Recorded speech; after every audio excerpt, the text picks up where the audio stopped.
তুমি এখনো ঘরে পৌঁছাওনি, তাই হেঁটে যাও সঠিক পথে। এই দুনিয়ায় আমরা ঘাম ঝরাই, কষ্ট করি, ক্ষুধার্ত হই, তৃষ্ণার্ত হই, ক্লান্ত হয়ে পড়ি, কিন্তু আখিরাতে আল্লাহ প্রতিশ্রুতি দিয়েছেন শান্তি, সন্তুষ্টি ও চিরন্তন আনন্দের তাদের জন্য যারা ধৈর্য ধরেছে, যারা আল্লাহর আদেশ মান্য করেছে, যারা কঠিন সময়েও দ্বীনের উপর অটল ছিল।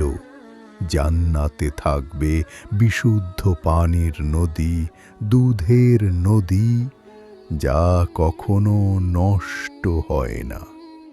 মদের নদী, যা নেশা নয়, শান্তি দেয়। মধুর নদী, ঘন সোনালি সুস্বাদু। এই নদীগুলো কেবল বর্ণনা নয়, এগুলো প্রতিশ্রুতি। এই দুনিয়ার সাথে বেশি জড়িয়ে পড়ো না, কারণ এর চেয়ে অনেক ভালো কিছু অপেক্ষা করছে। কিন্তু একই আয়াতে আল্লাহ হুঁশিয়ারি দিয়েছেন, যারা সত্য অস্বীকার করে তাদের জন্য থাকবে ফুটন্ত পানি এবং এমন শাস্তি যা ভেতর থেকে ছিন্ন ভিন্ন করে দিবে। তাই নিজেকে জিজ্ঞেস করো, তুমি কোন পথে হাঁটছো?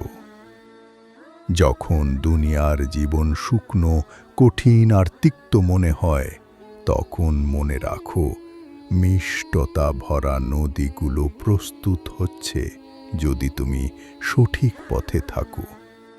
প্রতিটি নামাজ, প্রতিটি রোজা, প্রতিবার তুমি গুনাহ থেকে মুখ ফিরিয়ে নাও, তুমি জান্নাতের নদীগুলোর দিকে আরেক কদম এগিয়ে যাচ্ছ। তুমি এখনো ঘরে পৌঁছাওনি, তাই হেঁটে যাও। জ্ঞান ও ঈমানের